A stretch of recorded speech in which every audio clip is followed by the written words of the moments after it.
Hello there, guys. Welcome back to the Stamford Voice for your Chelsea 1 Benfica 0 match preview in a game where it took a Benfica's player on goal for Chelsea to get all 3 points in our second Champions League match from an effort by Alejandro Garnacho. Now, let's break this game down because it comes at the back of a loss against Bayern Munich and of course 2 losses in the Premier League with red cards and another red card today. So let's break this game down. And as I always say, it's always beautiful to build a Chelsea community here. So if you want to be part of this, subscribe and let's talk about Chelsea together. Now, the lineup that Enzo Maresca put out today was quite surprising because we saw a start for Benoît Badiashile.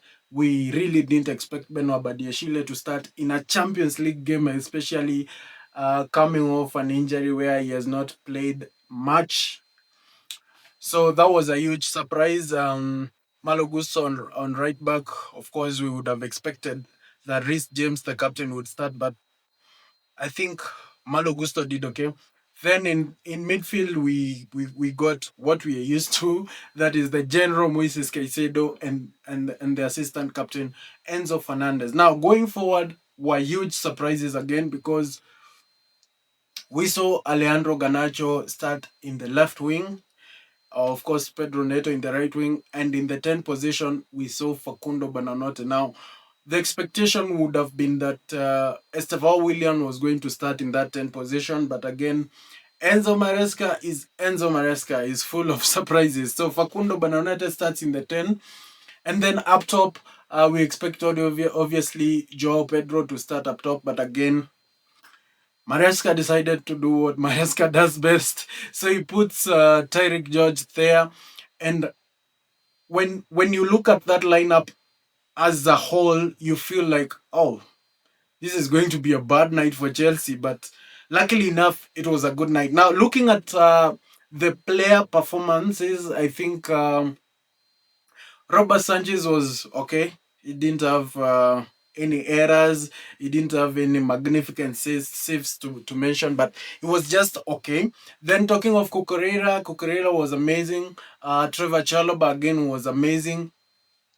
I think Benoît Badiashile was decent. He didn't make any errors, so a beautiful outing for him. Malo Gusto again was okay. He played well. The midfield was beautiful, but I think Enzo Fernández did not get the the copy on how to prevent getting cards, because I think the card that he got was quite a needless card, and especially coming off games where we have got 2 red cards. I think it feels indisciplined for a Chelsea player at this moment to get a needless card. Overall, Moisés Caicedo was again a 7 out of 10. Was amazing. He marshaled up that midfield, especially in the second half. We saw moments where he denied the Benfica players any piece, and he kept pinching balls from them over and over again. Now let's look at the forward line. I think Alejandro Garnacho has had a huge improvement in this particular game. I think he was quite productive going forward, though he wasn't super amazing, but he was quite productive. I think he performed much better than Jamie Gittens, and I think that was a good thing. Of course, again, he helped us get the goal because it's Pedro Neto passes the ball to Alejandro Garnacho. Alejandro Garnacho shoots across the post, and Rio, of course, puts the ball in his own net. So overall, you can't complain from a player who has, helped you get the goal that are given you the 3 points. Now, Tyrique George, I think Tyrique George didn't have so many touches, especially in the first half, but I think this is the exactly same reason why Enzo Maresca did not start Joao Pedro, because he knew when Benfica are defending in a 5-4-1 kind of setup, it would be difficult to get balls to the striker. So I think he felt that in this particular game, the Chelsea striker would be quite underused, and I think that is the reason why he went ahead and put Tyrique George there. Now let us look at how this game panned out. Now this game was quite typical. I mean, this is a game where you expect Chelsea to come having a huge possession. You expect Benfica to have little possession and try to counter attack.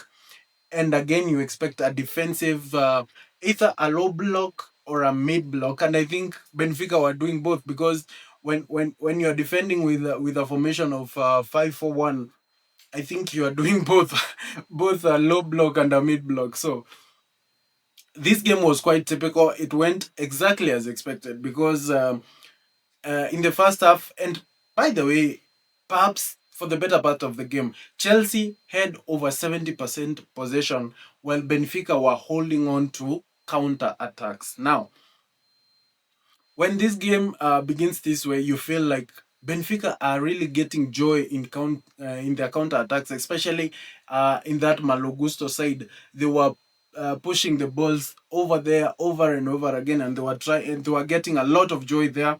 And of course, sometimes in this other Marc Cucurella wing. So in the first half, it was kind of feeling like Benfica were having more and more joy, until of course the 17th minute or around there, when Chelsea got their goal from a Rio on goal. Now, once we got that goal, you felt like, then Chelsea should go on and get another goal and maybe another one to close down the game, because we have the lion's share of the possession. But going forward, it was very difficult for us to get into shooting positions or to create big chances. Of course, because of the defensive Benfica approach. So we kept having possession, trying to get into spaces, which was quite difficult. We didn't work the goalkeeper so much, but they were pinging the ball to their left winger over and over again, and he was getting a lot of joy there. And I think Malo Gusto tried to do his best to cover that side, because most of the time he would run back and get there before their left winger gets into the box, and I think that was amazing. Now in the second half, the game starts the same way. I mean, Chelsea with all the possession, Benfica pinging balls for counter attacks, and we were not getting so many chances, to be honest. But Benfica were getting very good 1v1 opportunities, especially in those wing positions. But we managed to continue the game like that until Enzo Maresca does his substitutions. He brings on Reece James for Malo Gusto. That was a typical substitution that we expected. Benoît Badiashile comes out for Josh Acheampong, and I think Josh Acheampong coming in really did well with his fast ball, where he ran towards the midfield and did quite well. We saw Estevao Willian coming in for Facundo Buonanotte, and finally Jamie Gittens comes in for Alejandro Garnacho and Joao Pedro for Tyrique George. Now, I want to talk about one particular substitution, and that is the substitution of Estevao Willian. I think Estevao Willian is much more suited for the wing position rather than the number 10 position. And the reason why I'm saying this is because Estevao Willian seems to perform well when he has these one-on-one kind of one-on-one situations where he can run towards or against a player, and I think he performs perfectly like that. But when he's surrounded by many opposition players, especially in a game where you have a low or mid block like Benfica, when you have 5-4, a defense of 5-4, then you are surrounded by opposing players all over, and that makes it very difficult for Estevao, who, in my opinion, I think is more suited to a 1v1 situation. So I think going forward, I think in this particular game, I think Facundo Buonanotte did much better than Estevao Willian when he came on. So I would prefer to have Facundo Buonanotte in the 10 position rather than Estevao Willian, but I want Estevao Willian starting in the wing positions because he is fantastic and amazing in those positions. Now, let's talk about another red card for Chelsea. We got a red card against Manchester United. We got another red card against Brighton, and we lost those two games. And today, Joao Pedro came on, got a yellow card, and again got a second yellow card. I think this blame will go to the player, of course, but it will also go to the referee. Number one, the player knew very well he was on a yellow card, and raising his boot up that high, I think he must have forgotten that he's on a yellow card. Or you can't say he didn't know that putting your boot high, especially when an opposing player is coming for the ball with his head, becomes a bookable offense. So really, Joao Pedro failed the players at that point because he was supposed to know that I'm on a yellow card and play safe, but he did not. But I would also want to say Joao Pedro did not touch the player. Even if raising the boot up high is a bookable offense, but Joao Pedro did not touch the player with his boot. Again, today's referee was quite excited about giving yellow cards, and that is something I did not like so much. So I think Chelsea needs to wake up with these red cards things, because you can imagine if that yellow card came on earlier, then we would be in trouble, and we were actually in trouble in the last few minutes of the game. So I think we have to be extra careful with cards. I think Chelsea players will need to start playing safe, at least for the next few games, to calm nerves down and get a momentum of not getting red cards, because getting red cards in 3 straight games is a problem. I would say for me it's a huge problem.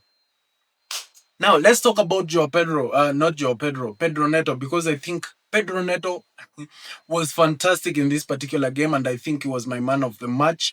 And now I understand why the club had to, of course, offload our former winger in Noni Madueke to keep Pedro Neto, because tonight Pedro Neto was amazing and he's quite mature in terms of his decision making. So much for me, Pedro Neto was my man of the match. Tell me who was your man of the match on the comments below.